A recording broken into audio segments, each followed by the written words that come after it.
Ear is commonly defined as the organ of hearing and balance in humans and other vertebrates, especially the external part of it.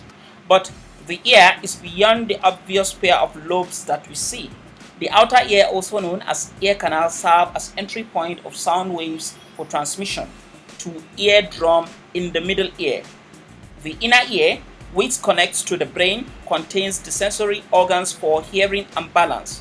So where does ear infection occur? Here is Professor Titus Ibekwe, a professor of otorhinolaryngology in the University of Abuja. Any infection that occurs within this area can be generally classified as ear infection.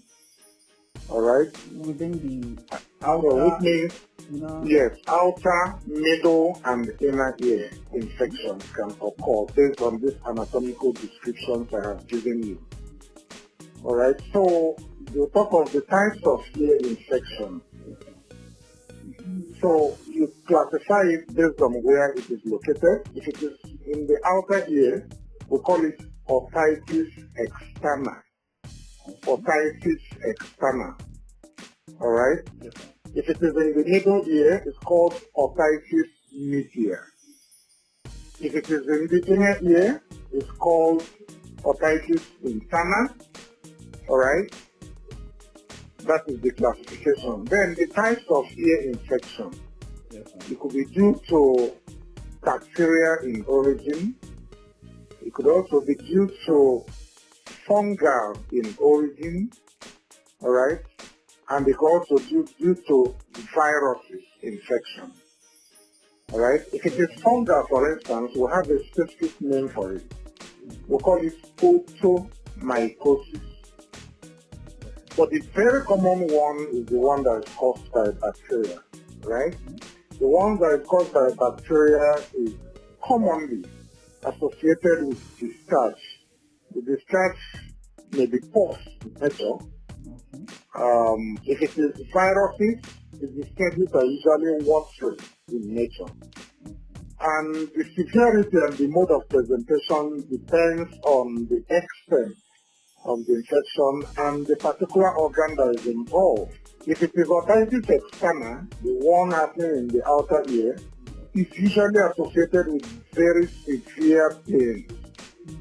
And sometimes it has this discharge associated with it. If it is otitis media, the hallmark is usually discharge of pus. Pus that will keep on discharging and running almost non-stop. And usually smelling very bad. So that you see mainly in children.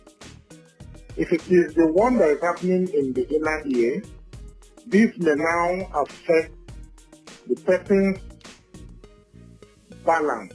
A lot of times, such people, the environment will be moving. Alright, everywhere will be spinning around them if the vestibular system is infected. If it is the cochlear system that is involved, most of the time is associated with hearing loss. Suffice to say that any of these infections of the outer, middle, and inner ear can cause different types of hearing loss. Usually the one in the outer ear leads to what we call conductive hearing loss. The one that involves the middle ear mainly gives us two types of hearing losses combined together. Conductive and sensorineural hearing loss. And the one that involves the inner ear most of the time gives us sensorineural or nerve hearing loss. For people who are immunocompromised, those that are diabetic, those whose immune level for status for any reason drops low, are more predisposed to ear infection than others. Swimmers, people that swim, are also more prone to ear infection than people that keep their ear dry most of the time. Alright? And the extreme of ages, usually the very young and the very old, are also more prone to ear infection. Some of them we inflict on ourselves through different habits. Those that clean their ears with cotton buds very frequently, or that use car keys and hard substances like spiral cover, you end up causing some injury and more often than not introducing infection into the ear, leading to ear infection. Like treatment of ear infection. Yes. How long does it take? Well, it all depends on the cause of the ear infection, the location of the ear infection, and also the severity of the ear infection. That is what will help you to be able to predict how long it will take, and also how appropriately treated the ear infection was done. And again, even on the patient you are treating, the immune status of the patient will also contribute. Those who have very high and stable immune status, the tendency is that healing will be faster than those who do not have.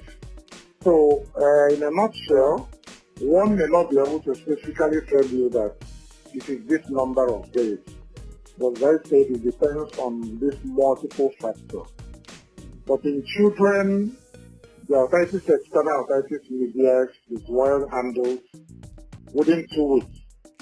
Children are up and doing, sometimes even 1 week. But for others, may not be able to predict until we know exactly what the problem is.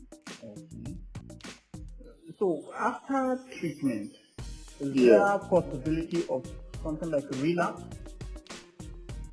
Just like any other health challenges that we have, there's always possibility of recurrence. Remember, I have taken time to earmark several predisposing factors.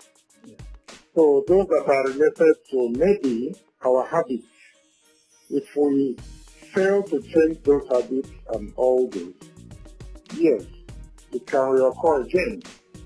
If our immune status for those who are diabetic and all those who are very predisposed to having infection is still there and not well controlled, or that we are not complying very well to our treatment, the tendency still is very much there that it could be recurrent. So there you have it. This is hoping the president gets well soon and you don't get an ear infection.